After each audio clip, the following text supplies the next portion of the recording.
बिस्मिल्लाहिर्रहमानिर्रहीम अस्सलाम वालेकुम। आज हमने सेट थ्योरी पे बात करनी है। इसके एमसीक्यूज डिस्कस करते हैं। फर्स्ट एमसीक्यूज है dash is an ordered collection of objects. ये सेट की डेफिनेशन है।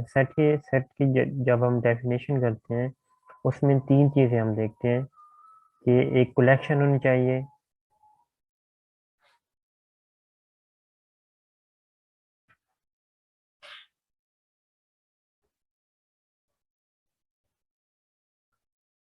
दूसरे नंबर पे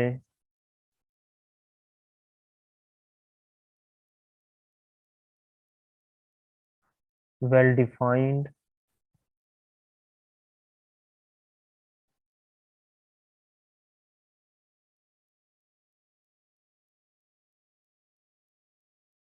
और तीसरे नंबर पे हम कहते हैं कि ये डिस्टिंक्ट होने चाहिए।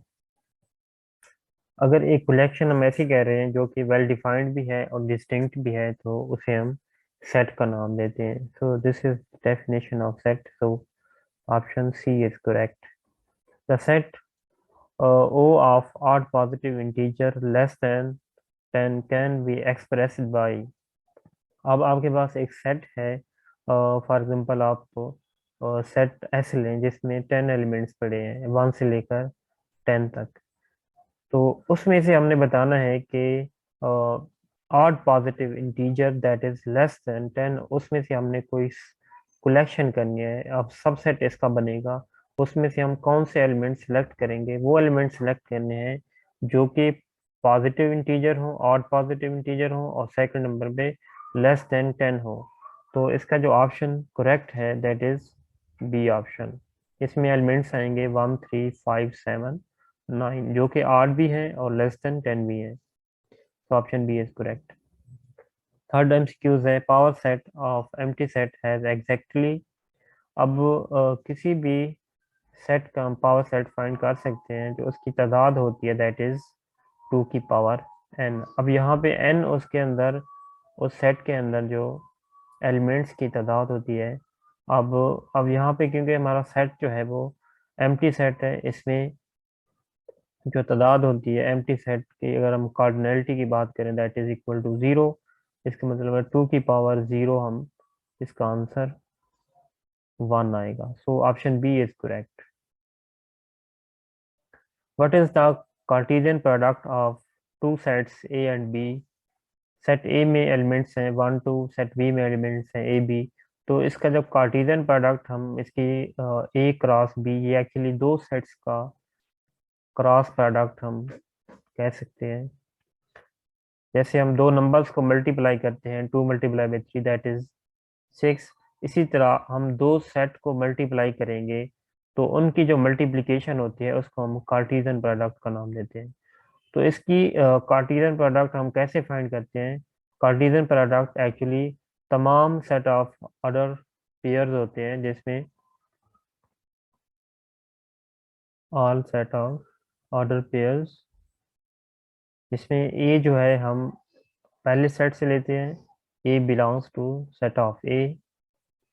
जो सेट बी है एलिमेंट, वो सेट बी से लेंगे। अब यहाँ पे ए बी जनरलाइज हैं तमाम।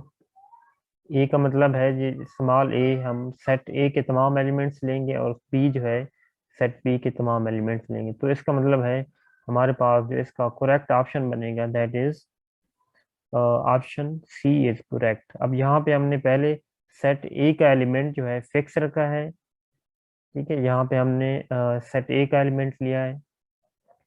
फिर हमने बी के तमाम एलिमेंट्स जो हैं और यहाँ पे लिखने हैं। ये बनेगा हमारे पास फर्स्ट जो ऑर्डर पेयर है 1 ए। और अभी हमने ए का जो एलिमेंट है फिक्स ही रखा हुआ है, और दूसरा एलिमेंट बी का हम यहाँ पे लिखेंगे 1 बी। और इसी तरह फिर हमने जो सेट ए का सेकंड एलिमेंट फिक्स करना है, और ए के बी सेट बी के एलिमेंट्स को चेंज करते जाना है दैट इज 2 ए। और लास्ट में बनेगा आपके पास 2 बी। अच्छा, इसमें ये जो है आपने ख्याल रखना है एक चीज़ का। फॉर एग्जांपल आपके पास सेट ए में 1 2 एलिमेंट्स हैं, सेट बी में 1 2 3 है। जब आप उसके ऑर्डर पेयर्स बनाएंगे तो उसमें इस तरह की ऑर्डर पेयर आपको मिलेंगे 1 2, और इस तरह से भी मिल सकता है 2 1। तो इसमें कार्टेशियन प्रोडक्ट में ये दो डिफरेंट ऑर्डर पेयर्स है, आप इनको इक्वल नहीं लिख सकते। ठीक है, 1 2 is different from 2 1 order pair में। तो इसमें जो ऑप्शन हमारा करेक्ट है that is C option. The symmetric difference of two sets A and B is. अब सिमेट्रिक डिफरेंस जो होता है इसका symmetric difference of two sets A and B, हम इसको लिखते हैं A union B negative A intersection B. ठीक है, आपने इन दो सेट्स का यूनियन लेना है और इंटरसेक्शन लेना है। यूनियन में से आप इंटरसेक्शन को जब सब्ट्रैक्ट करेंगे तो आपको ये ए सिमेट्रिक डिफरेंस, इसको हम इस तरह से डिनोट करते हैं, ये इसके सिंबल है। तो ये एक्चुअली हमारे पास क्या है, इसका सिमेट्रिक डिफरेंस का फार्मूला है कि आप इसका उन दो सेट्स का यूनियन लें फिर उसको सब्ट्रैक्ट करें उसके इंटरसेक्शन से। तो जब आप इसका यूनियन लेंगे तो इस उसके यूनियन में 1 2 3 4 5 एलिमेंट्स आएंगे, और जब इंटरसेक्शन लेंगे तो उसमें जस्ट 3 आएगा। तो जब सब्ट्रैक्ट करेंगे तो आपके पास सेट जो मिलेगा आपको वो होगा 1 2 4 5। So option B is correct.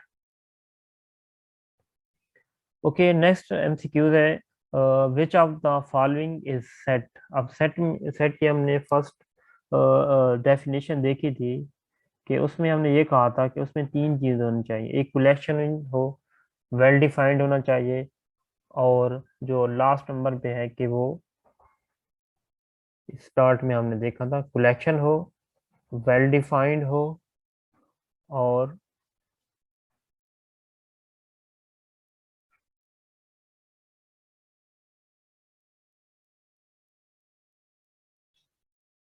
Okay. Okay जी, हाँ इसमें हम देख रहे थे कि तीन चीज़ होनी चाहिए, कलेक्शन होनी चाहिए, वेल डिफाइंड, और तीसरे नंबर पे डिस्टिंक्ट होना चाहिए। अगर ये तीन चीज़ें हैं तो हम उस जो non empty set of collection होगी उसको हम सेट का नाम देते हैं। तो इसमें हम देखते हैं कि इसमें से कौन से ऑप्शन में सेट की एग्जांपल है। तो विच of the following is set, जो अगर हम ऑप्शन ए देखें, इसमें 1 2 3 2 4, यानी कि ये जो टू है ये 2 टाइम्स रिपीट हो रहा है। आपका जो जो सेट कलेक्शन लिखी हुई है इसमें रेपिटेशन है, यानी कि डिस्टिंक्ट नहीं है, इसका मतलब ये आपका ऑप्शन करेक्ट नहीं है। ऑप्शन बी को देखते हैं, 1 ए, ये कलेक्शन तो है लेकिन वेल डिफाइंड नहीं है, क्योंकि यहाँ पे हम 1 2 3 ले रहे हैं, यानी कि सेट ऑफ इंटीजर से कोई भी हम एलिमेंट ले रहे हैं, लेकिन यहाँ पे हम अल्फाबेट्स पर इंक्लूड कर दिया हमने, इसका मतलब ये वेल डिफाइंड नहीं है। ओके, तीनों चीजें सेटिस्फाई करेंगी तो वो सेट कहलाएगा। अब इसमें हम देखते हैं 0 2 4 XYZ, इसमें भी वही बात है कि जो इवन इंटीजर्स हैं और XYZ, ये दो डिफरेंट सेट्स हैं, कलेक्शन हैं, तो इसका मतलब है ये भी हमारे पास सेट नहीं कहलाएगा। और लास्ट ऑप्शन 2 5 1 4 3, ये सारे के सारे सेट ऑफ इंटीजर के एलिमेंट्स हैं, इसका मतलब है ये सेट कहलाएगा। ठीक है, अब इसमें सेट में इसकी जो तरतीब है ना ये डिपेंड नहीं करती, आप 1 2 3 को किसी भी पोजीशन पे लिख सकते हैं, लेकिन ये तीन चीजें आपने माइंड में रखनी है कि रेपिटेशन नहीं होनी चाहिए, वेल डिफाइंड होना चाहिए, और तीसरे नंबर पे डिस्टिंक्ट होना चाहिए। सो यहाँ पे जो ऑप्शन हमारा करेक्ट है that is D option. which what is the cardinality of the set of odd positive integer less than 10। अब हमने पीछे जब देखा था कि एक ऑड पॉजिटिव इंटीजर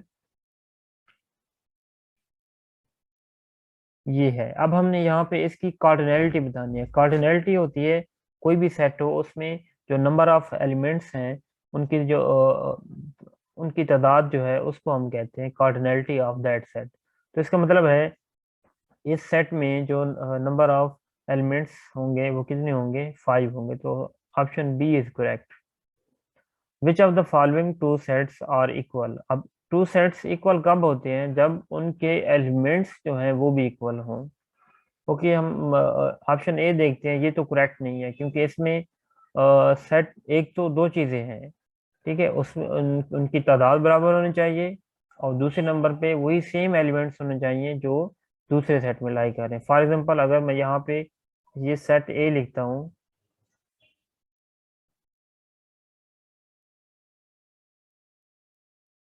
जिसके एलिमेंट्स हैं 1 2, और सेट बी है उसके एलिमेंट्स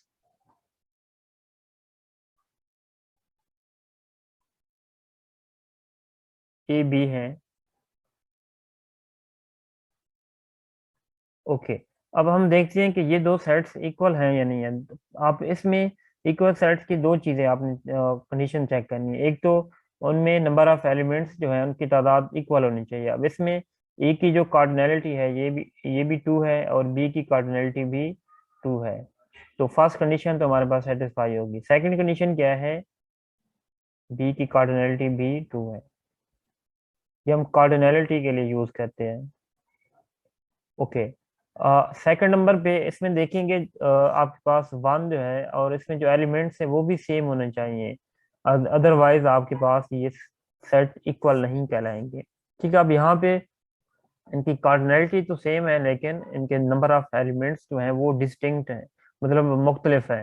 तो इसका मतलब है यहाँ पे हम कहेंगे ये दो सेट जो हैं इक्वल नहीं है। हाँ, इन सेट्स को हम कहेंगे इक्वलेंट सेट, जिनमें जस्ट इनकी तादाद जो है, इनकी कार्डिनैलिटी सेम है, उसको हम कहते हैं equivalent sets.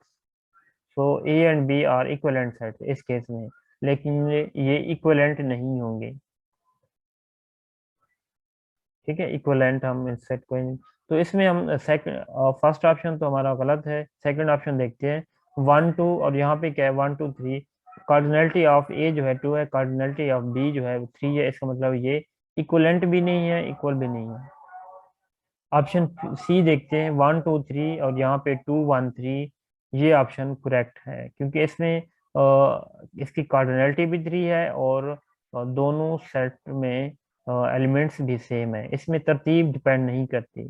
So option C is correct. D को भी देख लेते हैं।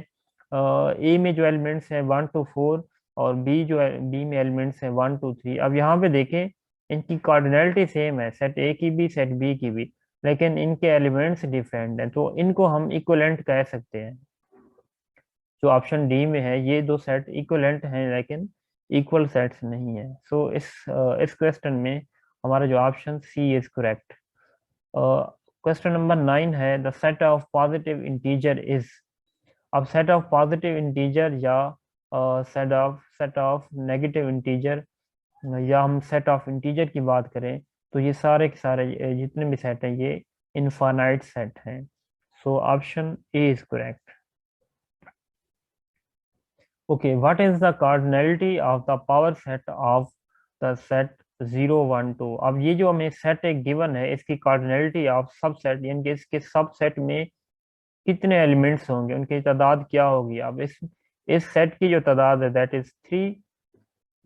अब हमने स्टार्ट में पढ़ा था, किसी भी सेट के पावर सेट पॉसिबल कितने हो सकते हैं, दैट इज 2 की पावर n। तो यहाँ पे हमारे पास जो n है उसकी तादाद है दैट इज 3। सो 2 की power 3 is the cardinality of that set. Okay, तो ऑप्शन ए इज करेक्ट।